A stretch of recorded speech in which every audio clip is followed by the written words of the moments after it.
Hello everybody. So in this lecture we are going to see what are environment variables. Now when you are interacting with your Linux machine and you are popped into a shell, then your shell compiles a list of resources that determine its behavior. And there are many ways to do that. One of the ways that a shell keeps track of the settings and the details is through the use of environment variables, which is over here. Now, this environment is just an area that the shell builds at the time when a user gets logged in or when he pops up a shell. So basically, the environment provides a medium through which the shell process can get or set settings and in turn pass these onto its child processes. This environment, it is implemented as a set of strings, and they are like presented with a variable and its values. So we can say that, let's say this is variable and this is its value. We can pass multiple values to one variable by putting in full colon in between the values, and if there are spaces in between the values we can put that value in quotations or inverted commas. Some very common and important shell environment variables that you will see when you pop up your terminal are shell. This describes the shell that will be interpreting any commands that you will be typing. Its value could be like bin bash, pardon my spellings, or it could very well be bin, what is wrong? Let me just remove this one. So it could very well be bin shell, or it could be t shell. So whatever shell that we are going to use will be put in shell variable. Next we can have user, which will define that what current user is logged in.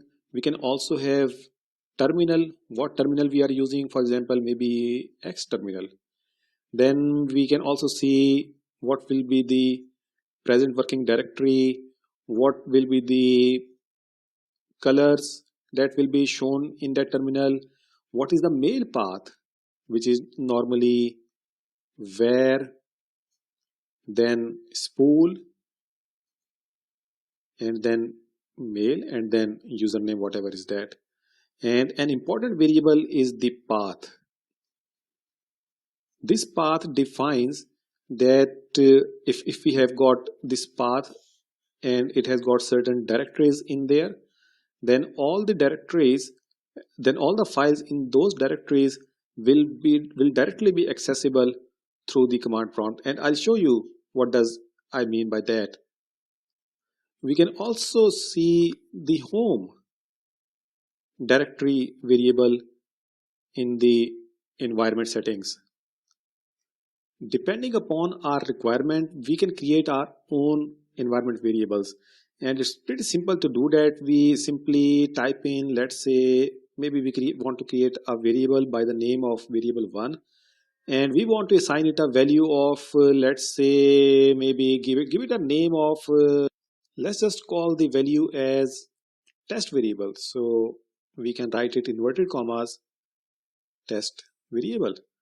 So once we do that, this variable gets created, and we can get its value if we want to see that whether this has been created or not by using the command which is export, then $, and then the variable name.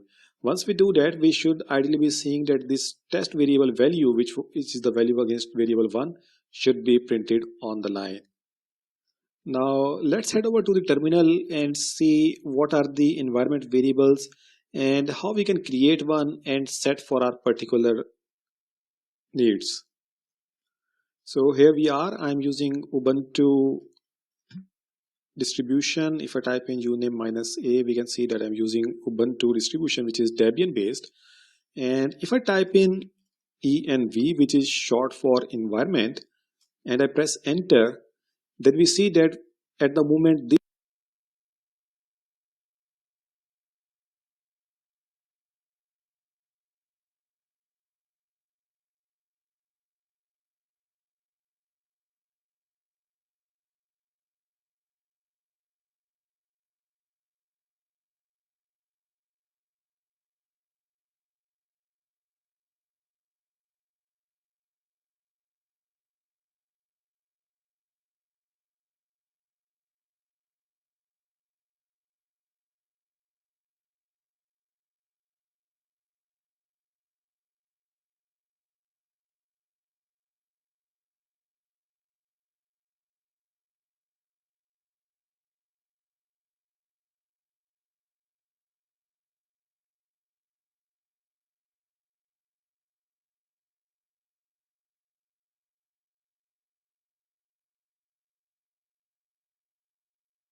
Welcome friends. In this short video, I'll show you that what is concatenation and how we can split a file into multiple parts. Now, in real world scenarios, you encounter many times this dilemma that if you have got multiple text files, like maybe file 1 and file 2 and so on and so forth, let's say you have got 10 text files. And what you want is that you want to create a file out of these 10 files, and let's just call that file maybe file. So what we want is that contents of all these 10 files should be placed into one file. Now that is the concept where concatenation comes in, and it's a word which really means is that concatenate or put one file, then another file, and then the contents of the third file, and so on and so forth till all the files have been, or all the contents from the files have been put into one file. Now the command is very simple. We just use cat, which is short for concatenate, and then the file names that we want to concatenate. Now by default, the output of this cat command, it is displayed on standard output or on the terminal screen. But we can redirect the output by using this redirect switch or redirect operator and into a different file. On the other hand, what split does is that if we have got a file and we want to break it into multiple parts based on different criteria like the number of files that we want to create, or how much, how long should be the, or what should be the size of a file, or how many lines should be in there, how many bytes. Based on those criteria, we can define the parts or the number of files using split command that a file will be broken into. So we can define that this file, if it has got, let's say, maybe 100 MB, then we can define that it should be broken into 10 files, and each file should be having 10 MB. So we can do that using split command. And let's just head over to the terminal and let's see how we can use these two commands to join the files or to break them into parts. So here we are. I'm on Ubuntu machine and I'm in my home directory. Let's see the contents of this home directory. And now let's try to create some files so that we can use the cat operation on that. And a simple way is to, let's say, echo 1, number 1, and then redirect it into a file. Once I do that, this 1 digit, it will be put into a file 1 which will be created after I execute this command. So I press enter. Likewise, create second file, call it, put 2 in there, create third file, put 3 in there, create fourth file, put value of 4 in there, fifth file, and put a value of 5 in there. Now if I do ls, we see that indeed we have got these 5 files, and if I do a long listing by typing in ls minus l, we see that since we have put in one digit in each file, so each file is of 2 bytes long.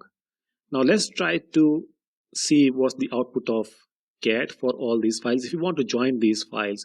So I type in 1, 2, 3, 4, and then 5, and if I press enter, then we see that it has tried to, or indeed it has concatenated these 5 files, and these are the values that we had put in there.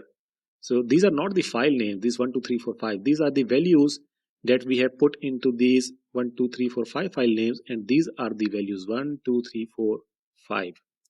So it's like the first file was taken, all the contents were put, then starting from the next line, second file contents were put into the file or on the standard output, I should say, and so on and so forth.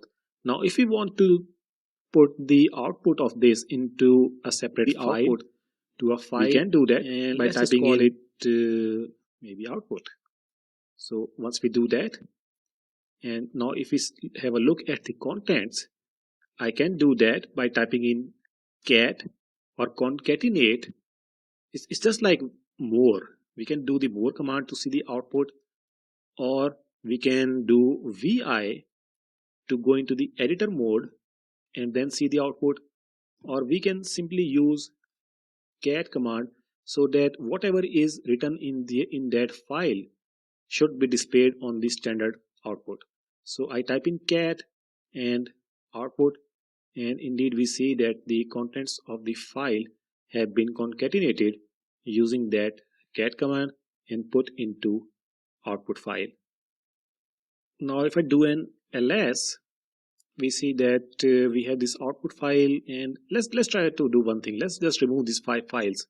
So I type in rm 1, 2, 3, 4, 5, and if I do ls, all the files have been removed.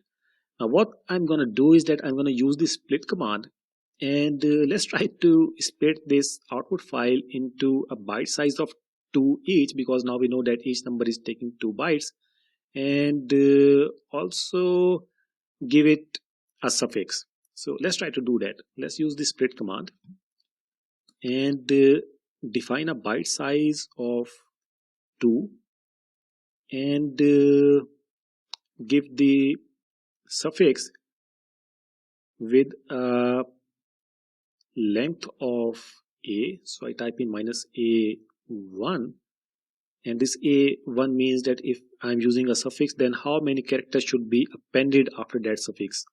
So I say that only one character should be appended, and after that I put in the file name, which is output, and the suffix that I want to use. So I want to use the suffix as let's say split underscore. So once I do that and I press enter, and now if I do ls minus l, we see that indeed it has created 5 files whose suffix is split and whose character that we have appended after suffix is abcd, only one character. If I had not put in one, by default it uses, I believe, 2 characters or 3 characters. We can check it out, but look at this one, that only 2 bytes have been put into each file. So these are very much, I would say, very much handy commands, that concatenate and split. And split is like if you have got a large file and you want to create multiple files of equal size out of that file. Maybe you are doing, having a numbering series, and you want to assign those numbering series based on certain packages to your customers. Then like a pay cards, then you can generate that pay card using split command. Like you have got one big chunk of data, and you can divide it based on certain package schemes that you have got. So I would say real handy commands. Now that's all there is to it as far as concatenation and splitting is concerned. I hope you have learned from the video, and I would like to thank you for viewing.